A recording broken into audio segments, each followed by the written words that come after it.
Dragi bratje, drage sestre, spoštovani ljudje dobre volje, ki hočete dobro, kot vas tudi imenuje evangelij, ljudje, ki so blage volje, dobre volje. Danes nadaljujemo s profesorjem, doktorjem Ivanom Pojavnikom o drugem Vatikanskem koncilu in o temeljih drugega Vatikanskega koncila, predvsem z papeži, ki so svojimi okrožnicami gradili temelje Vatikanskega koncila, in te okrožnice so prišle v sam drugi Vatikanski koncil. Obenem s profesorjem ugotavljamo in vidimo Božjo previdnost, ki spremlja svojo cerkev in jo gradi tudi po koncilih.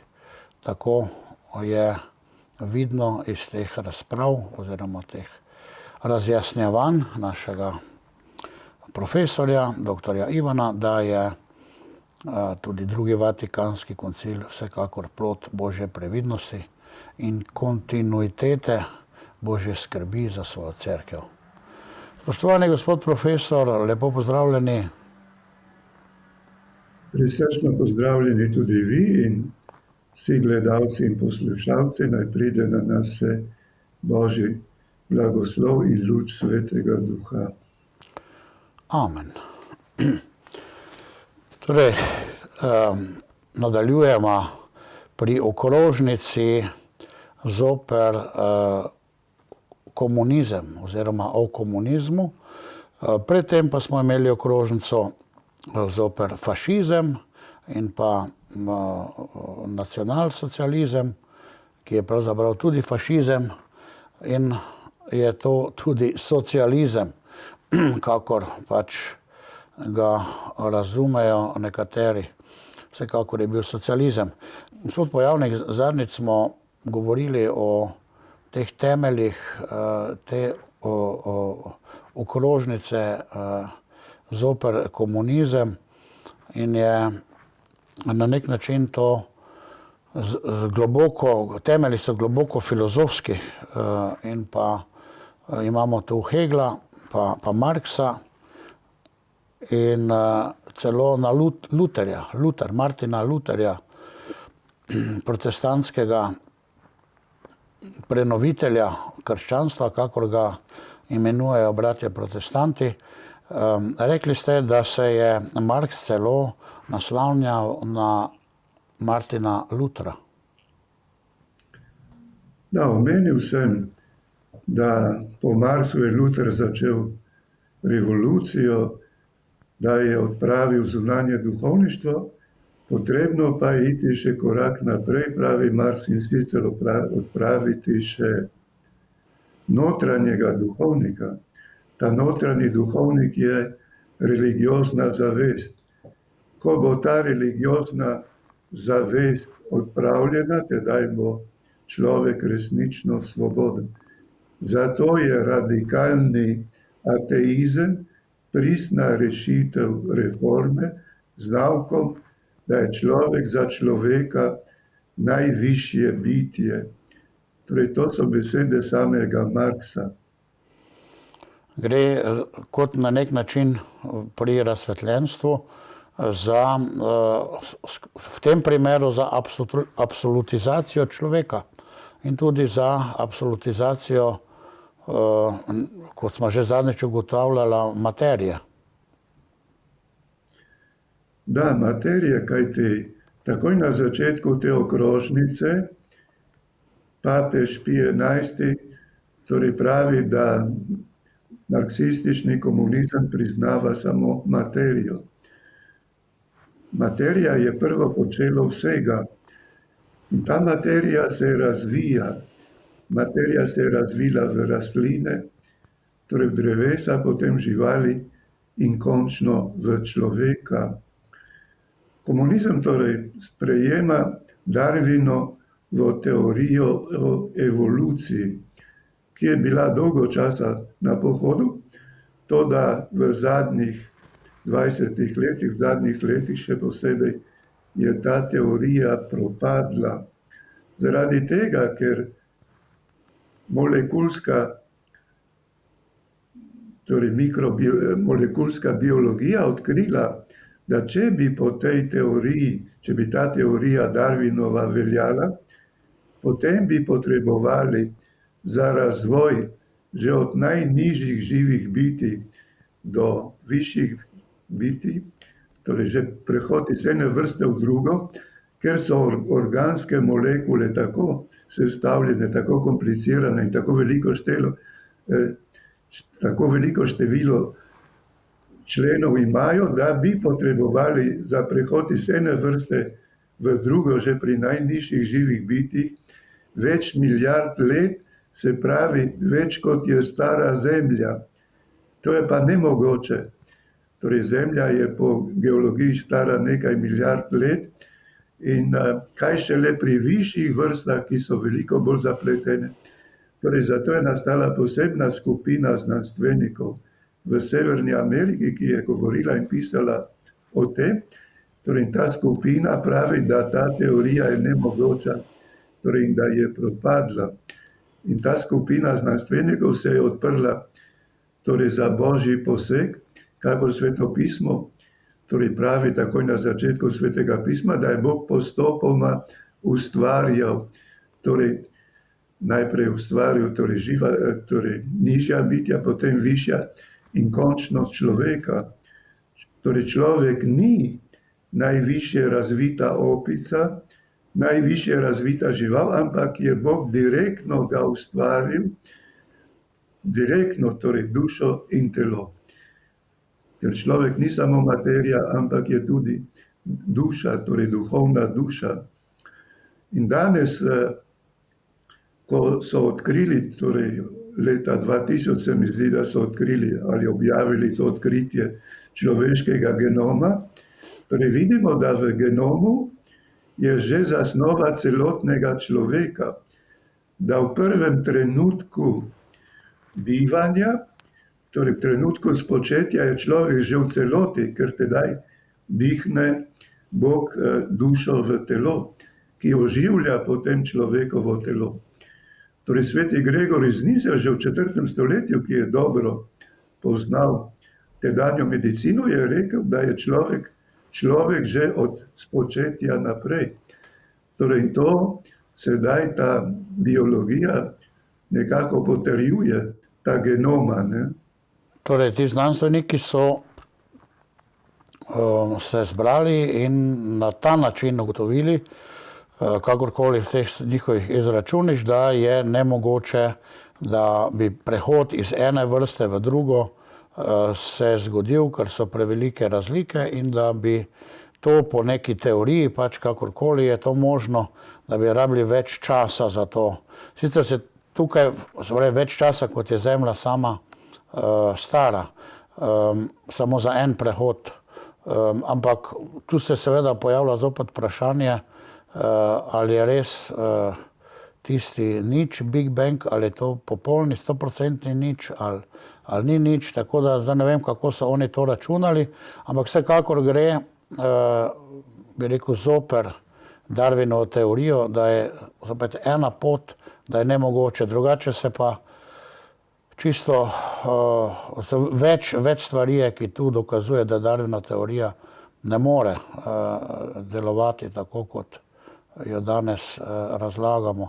Tu čisto enostavno, da iz nič je lahko nekaj, kar brez vzroka in to slučajno. Iz nič nekaj in to slučajno, pravi danes kvantna fizika.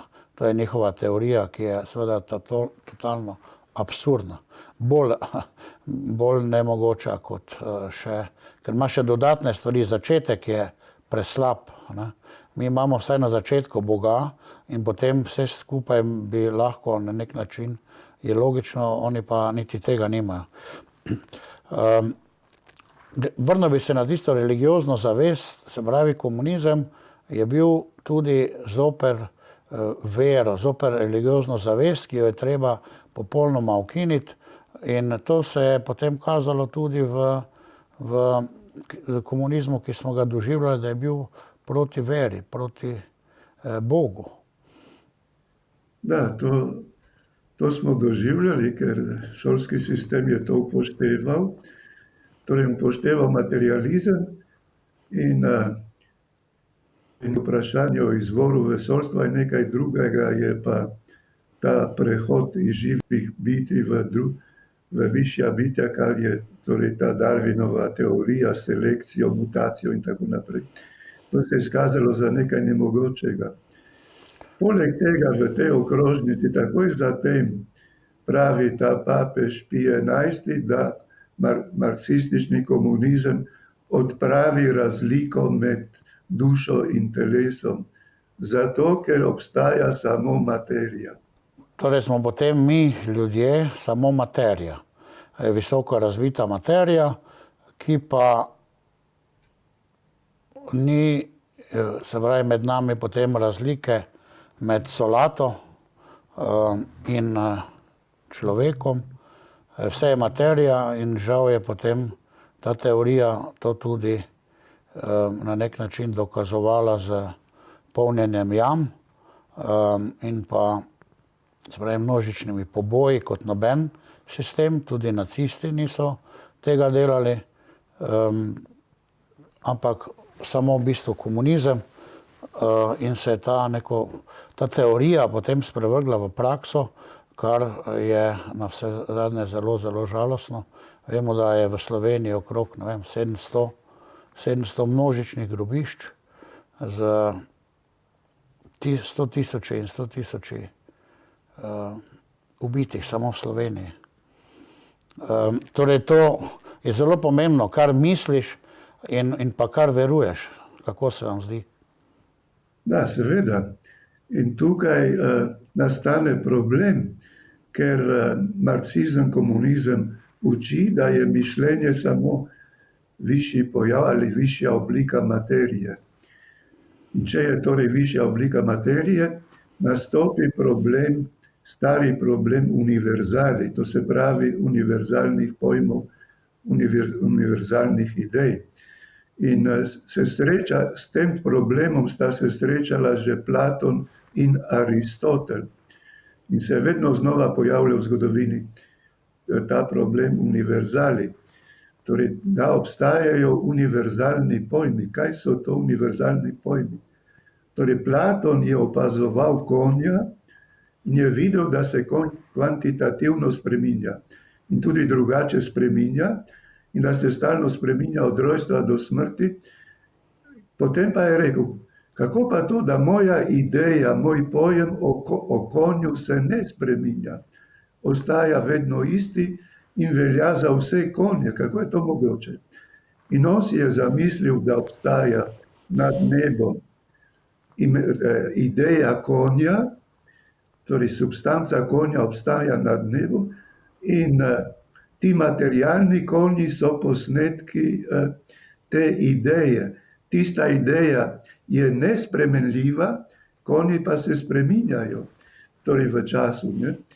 Torej, to je bila rešitev Platona, katero je popravil potem ta veliki njegov učenec, filozof Aristotel, ki je rekel, ideja konja, torej ta substancialna ideja konja, ne biva nekje ločena od konja, ampak v konju. Torej, konj je sestavljen iz forme, torej substancialne forme in potem materije in ta substancialna forma se individualizira, to se pravi uresniči na individualen način. Zato ne obstajata dva konja, ki bi bila materialno popolnoma enaka. Pač pa obstaja ta forma, substancialna forma in to človek spozna. Ta substancialna forma je metafizična, ostaja vedno enaka, torej to človek spozna s svojim razumom in si oblikuje univerzalen pojem konja, ki velja za vse konje. Ali pa, če vzamemo človeka, človek se spreminja. Jaz se spreminjam od rojstva do smrti, moj organizem se spreminja, toda substanca moja se ne spreminja, ker jaz sem vedno isti človek. Substanca, pravi Aristotel, je metafizična.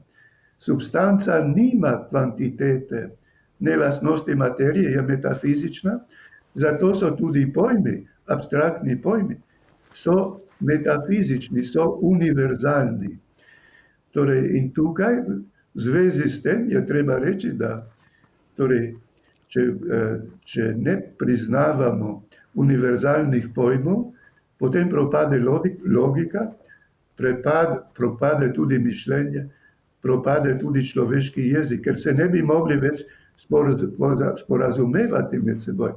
Zdaj pa materializem, ki pravi, da obstaja samo fizična materija, torej ne more razložiti univerzalnih pojmov. On uporablja te univerzalne pojme, ampak torej ne more razložiti. In če bi pojmi bili samo torej, višja oblika materije, ti univerzalni pojmi, potem bi imeli kvantiteto, bi imeli težo, bi imeli druge lastnosti materije, in to se pravi, ne bi bili več univerzalni. Torej ne bili več univerzalni, torej in s tem torej propade ta teorija materializma, torej marksizma o človeškem mišljenju. Ne more razložiti človeškega mišljenja, ki je torej izraz, dejavnost duhovne duše, ki ni materialna. Torej je metafizična in ti pojmi so metafizični, torej in tudi materialisti uporabljajo materialistične pojme, uporabljajo te univerzalne pojme, ker drugače bi se tudi materialisti ne mogli sporazumeti med seboj. Nobeden bi se ne mogel sporazumeti, niti bi se mi ne mogli sporazumeti z ljudmi, ki so živeli v antiki ali v srednjem veku, ker vsi ljudje uporabljamo univerzalne pojme, ki so veljavni za vse čase in za vse prostore. Presegajo fizikalno materijo, torej zato ta teorija, da je mišljenje samo višja oblika materije, je popolnoma zgrešena. Metafizika pomeni preko fizike, preko fizičnega sveta, preko navsezadnje recimo materije. In vi ste rekel, da te ideje morajo bivati, recimo glede po Platonu, v tem idejnem svetu, ki pa je večen oziroma je ločen od materije, ne izvira iz te materije, iz tega sveta, in to nam potem lahko govori tudi o Bogu kot o izvoru teh, bi rekel, metafizičnih pojmov in o večnosti, o začetku vsega, ki je zunaj tega materialnega sveta. Mi pa srečujemo to metafiziko v našem logičnem razmišljanju, v teh univerzalnih pojmih. Pravi, kot en dokaz, da sam materializem nam ne omogoča razmišljanja oziroma razmišljamo tudi o materializmu in trditve dajemo na osnovi nekih univerzalnih pojmov, ki pa potem ne izvirajo pa iz materije same.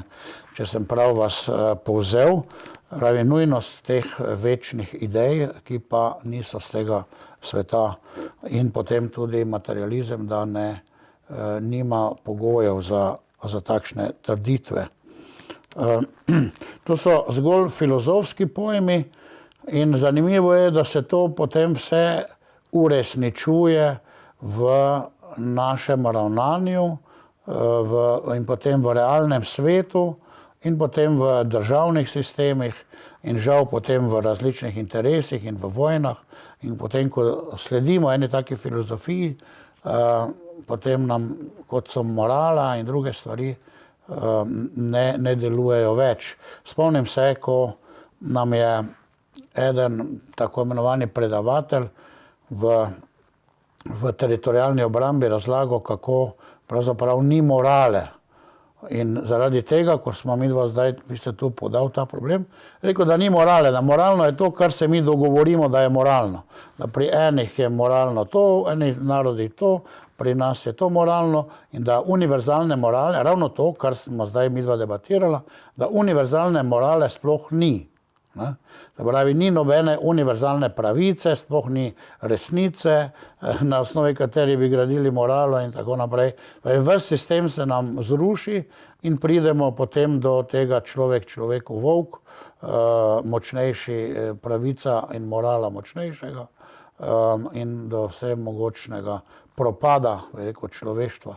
Samo zaradi tega napačnega mišljenja. Da, to je res. Aristotel je popravil Platona, kolikor je te ideje predstavil, torej v čutna bitja.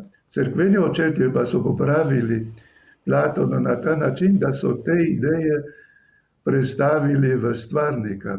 Stvarnik, torej Bog je po večnih idejah ustvaril stvari. Torej apostol Pavel uči, da vse je bilo v Kristusu ustvarjeno, zato so že cerkveni očetje rekli, da Kristus je ideja vseh idej in da samo v njem moramo spoznati skrivnost stvarstva, skrivnost vseh stvari, torej tudi skrivnost človeka.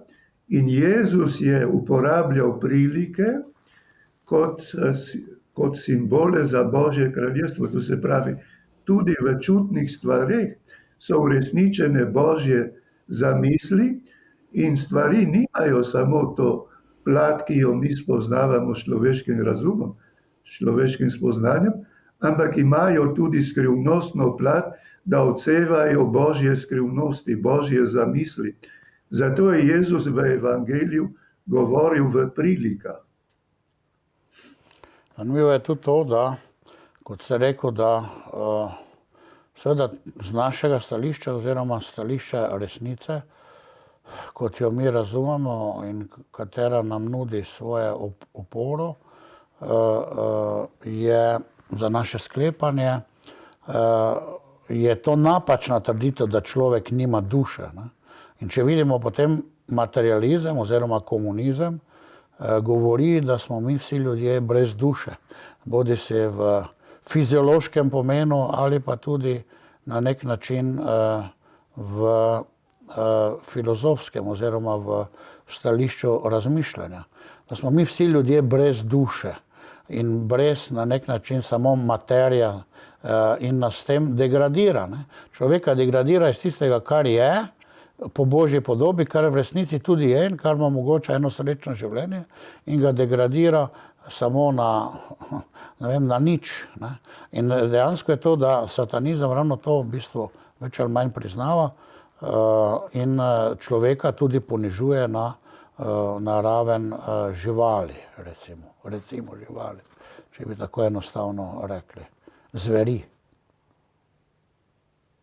Da, v ozadju je cel razvoj novega veka, s katerim je bilo opuščeno krščansko razvodetje o človeku, o katerem govori Stara in Nova zaveta, in kakor uči tudi Drugi Vatikanski koncil, da samo v Kristusu zasije v polnosti skrivnost človeka. Ko so odstranili Kristusa, potem nujno so zašli tudi v zablode o človeku.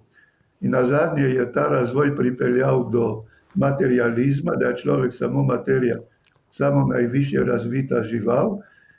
Torej, in to življenje je samo zemeljsko življenje na tem planetu. S tem pa je neizmerno bila pomanjšanja skrivnost človeka, ki po svoji duhovni duši presega materialni svet, tako da je Jezus rekel, kaj pomaga človeku, če si vesolje pridobi, svojo dušo pa pogubi. In človek je bil astronomsko gledano, je bil skrčen na atom, na tem prašku, ki se imenuje planet Zemlja. Torej, že astronomsko gledano je človek bil strahotno pomanjšan in je postal popolnoma brezpomemben. Mi dva smo govorila o filozofih, ki so pripeljali do, se pravi, racionalizem, pripeljal do enega takšnega stališča, se je tudi razvijal, ali kakorkoli. Nekateri, celo racionalisti so bili verni, delno tudi krščansko verni, ampak kako pa znanstveniki gredo v ta najin pogovor. So znanstveniki tudi iskali Boga ali dušo, kot je recimo te novejše teorije, Einsteinova relativnostna teorija in drugi, se pravi Heidegger je te stvari nadaljeval in tako.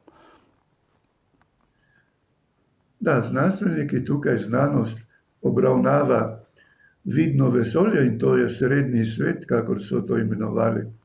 Torej skolastiki, to je prvo nebo. Torej ta vidna sfera, to je ravnina tega vesolja. Torej tukaj ta srednji svet lahko obravnavajo virni in nevirni, dejansko se to dogaja. Tako da znanstveniki od začetka, eni so bili virni, eni pa nevirni. In to se dogaja do današnjega dne. Eni so priznavali Boga in so bili celo kristjani, drugi pa niso priznavali, ne priznavajo. Vendar svet, ker je bil ustvarjen v Kristusu in po Kristusu, ki je večni logos, svet, tudi to vidno vesolje, fenomenološko vesolje ima logično zgradbo. Če ne bi imelo logične zgradbe, bi tudi materija, tudi ta pojavni svet ne bil spoznaten. Tako da vse znanosti so logične. Drugače ne bi obstajale znanosti, če ne bi bile logične. Torej v teh znanostih, kakor še nikoli sedaj, ko so napredovali znanstveniki v odkrivanju torej tega vidnega vesolja in vidnega torej človeka in živali, biologija, vse te znanosti, vse te so logične znanosti, ki dokazujejo po eni strani logičnost človeškega razuma, duhovno dušo, po drugi strani pa obstoj večnega logosa ali večnega razuma, ker drugače bi stvari ne bi bile spoznatne. Človek je bitje večnosti, sam sem uporabljal včasih takšne primere, da so lažje razumeli, da je v nas večnost. Namreč mi računamo na osnovi večnosti, razmišljamo na osnovi večnosti kot platforme in to pa dokazujemo s tem, da je vedno možno večje število. Recimo sukcesijo se ne bomo nikoli rekli, to je pa zdaj konec, naprimer neko omejeno število, ampak bomo rekli, ja, možno je še večje število. Kjerkoli se mi zaustavimo, ne vem, ena ogromna številka, ampak možno je še več. Tako da je v nas večnost, na osnovi katere mi potem stvari pojmujemo, razumemo, ampak tudi, tako kot ste rekli, smo ustvarjeni po tej božji modrosti, kajti tudi na tej osnovi neke večnosti se še pojavlja ne vem koliko vprašanj. Tako da to nam govori o zmoti materializma in o zmoti darwinizma in da mi nismo samo visoko razvite živali in samo materija, ker ne moremo niti normalno razmišljati, če bi samo to trdili. Kako pa je potem naprej v sami okrožnici, kako je papež nadaljeval z razlago marksizma oziroma razlago komunizma, da bi kot dobri pastir razsvetljiv ljudi in svet, komu je bila od Boga, verjamemo, zaupana ta naloga. V tej okrožnici Pij XI govori o historičnem materializmu. Torej, ta historični materializem izhaja iz Marxa, ki ga je potem prevzel komunizem v Sovjetski zvezi. Historični materializem pomeni, da glavna struktura človeške družbe je ekonomija. Vse se razvija iz ekonomije, tudi kultura in religija je zgolj neka nadgradnja ekonomije. In Religija, torej pravi Marx, je povezana s kapitalizmom, religija podpira kapitalizem in zato je potreben boj, torej proletariata proti komunizmu, da bi odpravili ta kapitalistični sistem, ki je krivičen. In tukaj poteka teza, torej kapitalizem in religija, ki podpira kapitalizem, je teza. Proti tej tezi se oblikuje antiteza, se pravi proletariat, ki se bori proti tej tezi, da bi dosegel višjo sintezo, se pravi brezrazredno družbo. In prehod v višjo sintezo poteka z razrednim bojem in z revolucijo. Revolucija je sveta vojna, torej v kateri antiteza s tem, da skuša premagati tezo, bi prešla v višjo sintezo, v brezrazredno družbo, kjer več ne bo nobenih krivic in bodo ljudje uživali materialne dobrine na vse pretege, bo tako imenovani materialistični raj. To ste zelo lepo in enostavno razložil, takšnih enostavnih razlag je zelo malo. Rad bi to poudaril, vem, ko smo študirali marksizem tudi pri profesorju Stresu, sem sam ugotovil eno stvar, ko sem prav Marksov Kapital bral, da je on mislil, da je glavna stvar pa potem ta konkurenca na trgu, se pravi dveh tovarn, ki delata isti izdelek in se potem ena nujno propade in tu ogromno energije gre. Zato je on poenostavil, rekel, ne bomo imeli konkurence tržnega gospodarstva, ampak bomo imeli centralno gospodarstvo, torej eno podjetje bo delalo likalnike, eno bo delalo avtomobile in vsi bomo srečni, ljudje ne bodo brezposelni in bo človek živel v tem raju.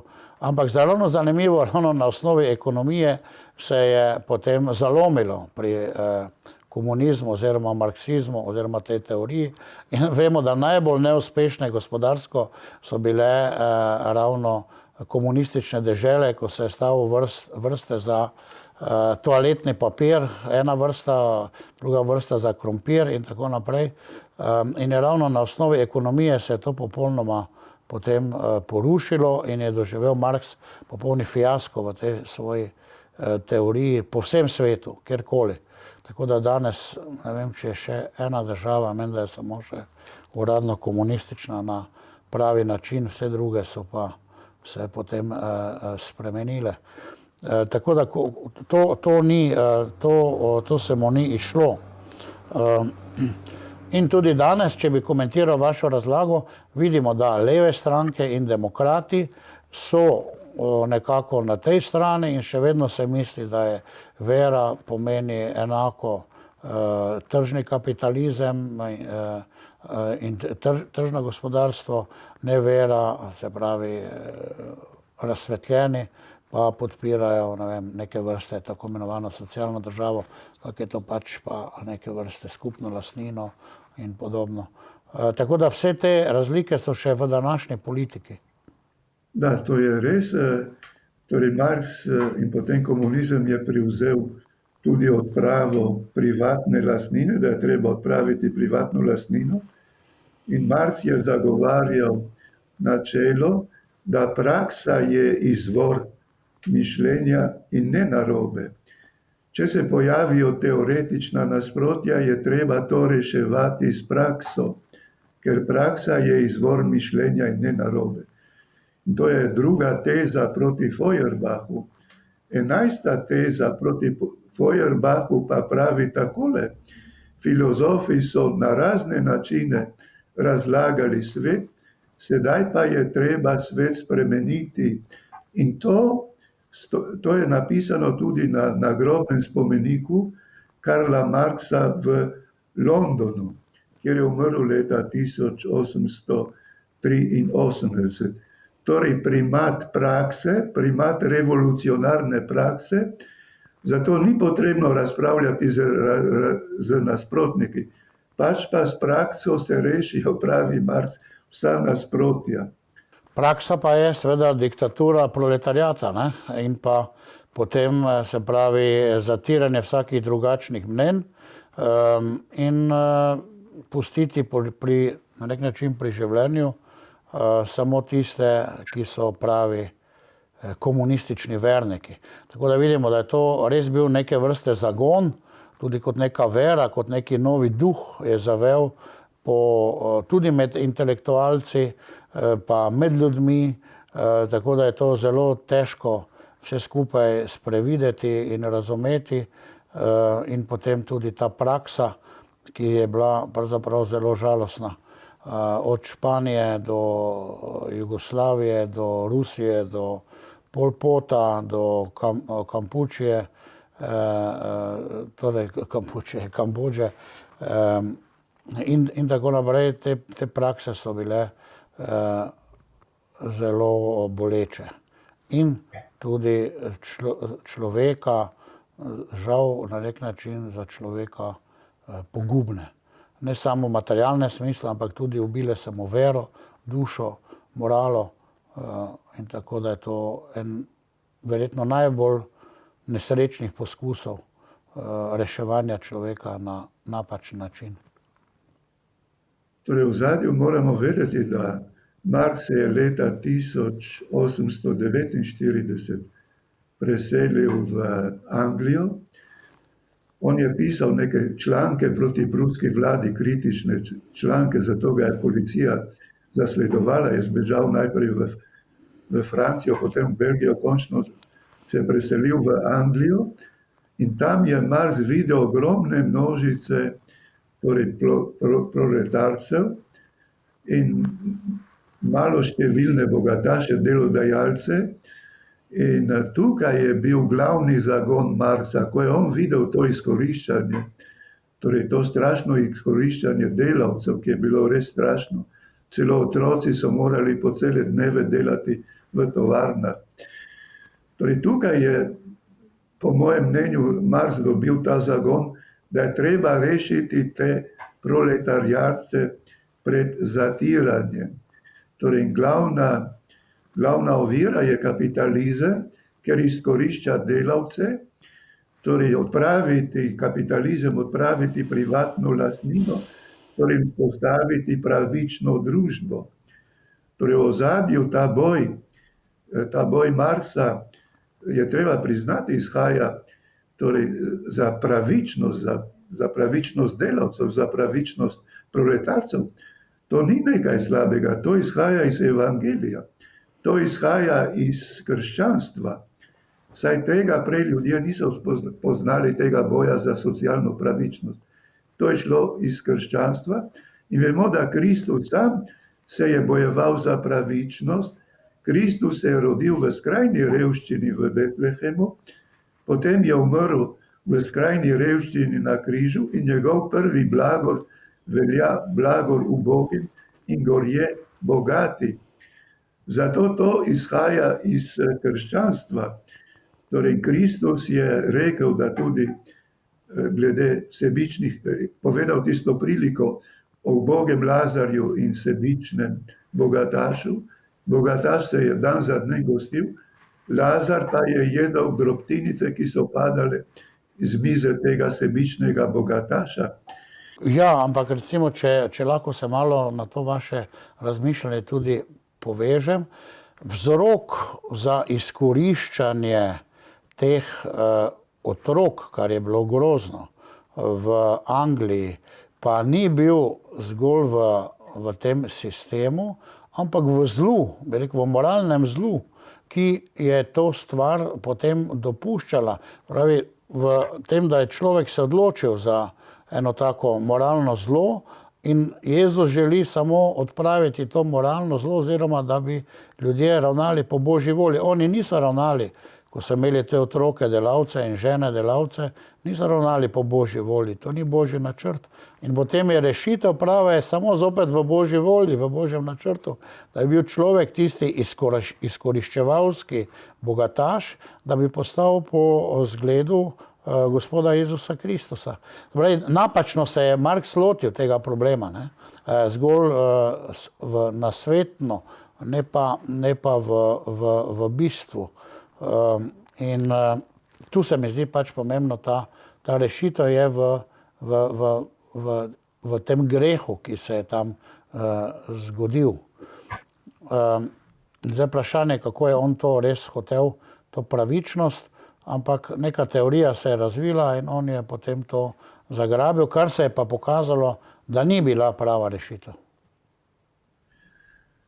Da, tukaj imate nekaj prav in sicer torej te krivice so izhajale, ker torej anglikanizem, torej ta cerkev v Angliji je že bila precej oddaljena od evangelija, ker v evangeliju potem apostolska dela vidimo, torej čudež prvih binkošti, ker je rečeno v apostolskih delih, da prvim kristjanom je bilo vse skupno.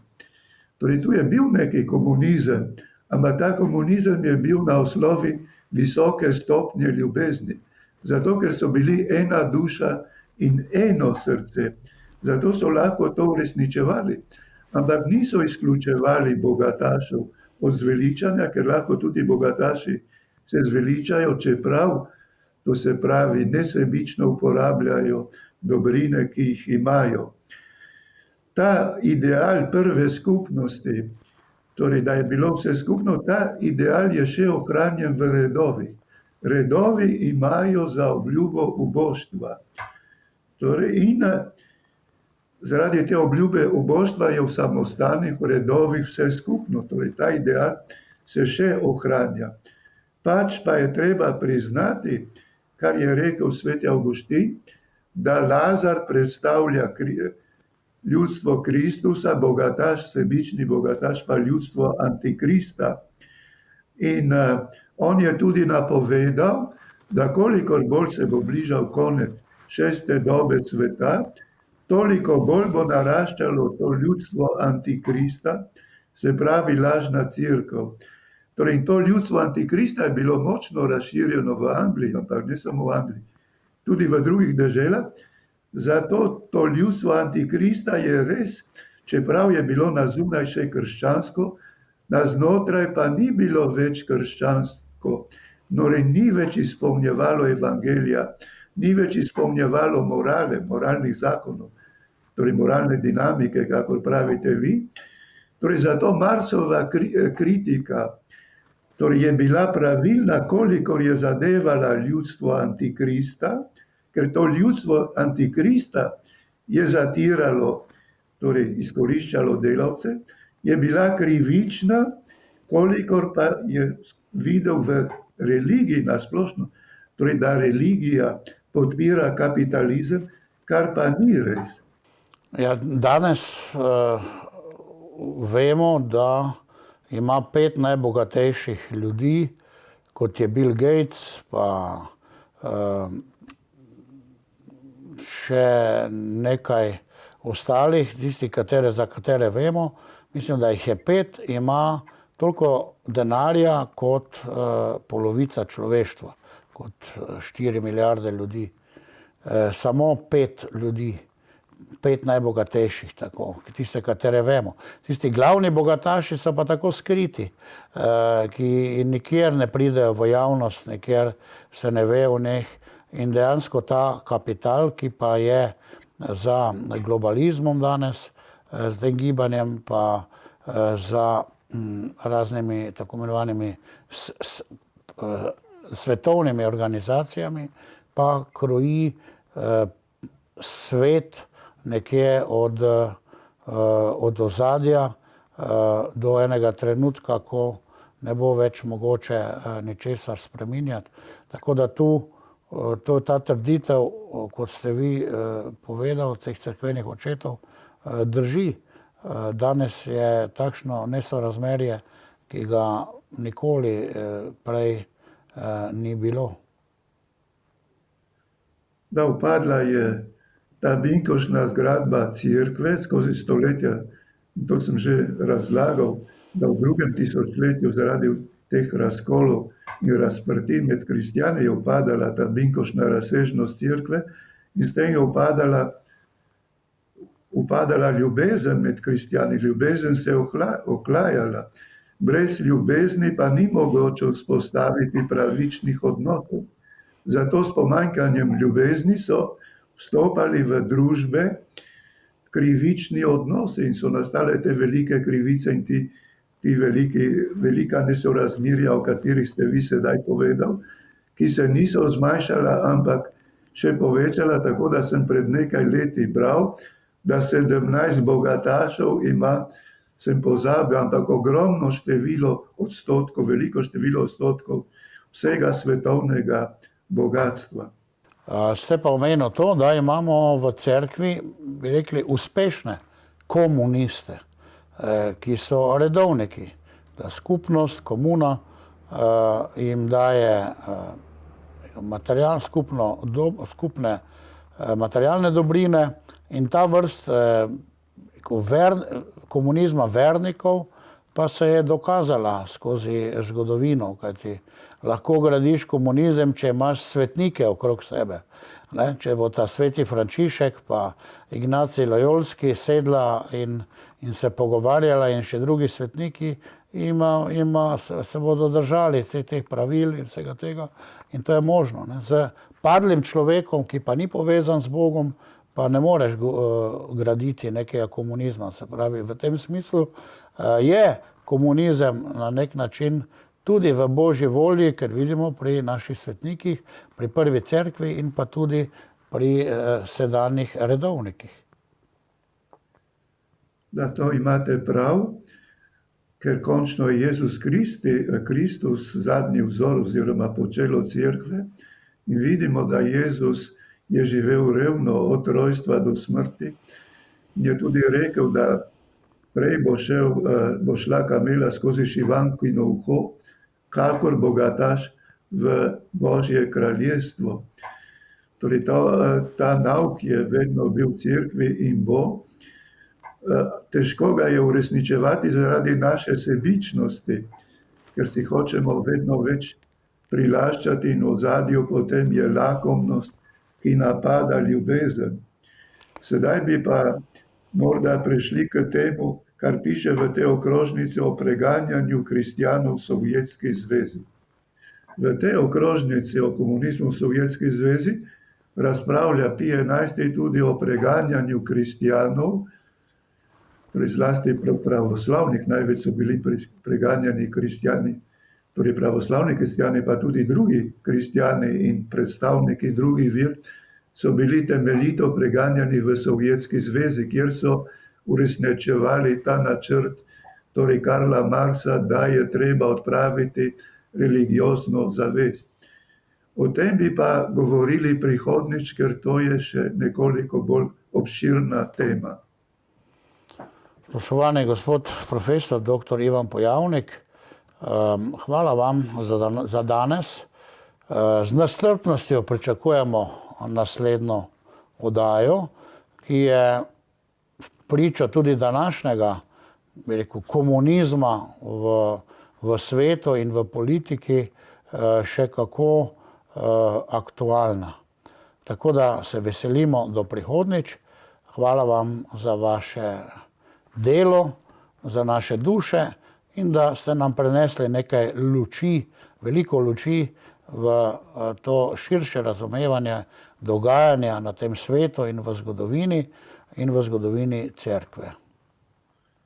Da, hvala vam tudi, Doran, ki lepo vodite to oddajo in vsem gledalcem in poslušalcem. Danes je rožnovenska Mati Božja, molimo rožni venec, da bomo ohranili vero in prejemali Božjo ljubezen ter delali tudi za pravičnost človeški družbi. Hvaljen Jezus in Marija. Na vekomaj, amen. Spoštovani prijatelji, verjamem, če ste sledili temu pogovoru, da ste se približali resnici. In prav to je pomembno. Gospod Jezus pravi, resnica vas bo osvobodila in še pravi, če vas Sin človekov osvobodi, boste zares svobodni. Vse dobro in Bog naj vas čuva.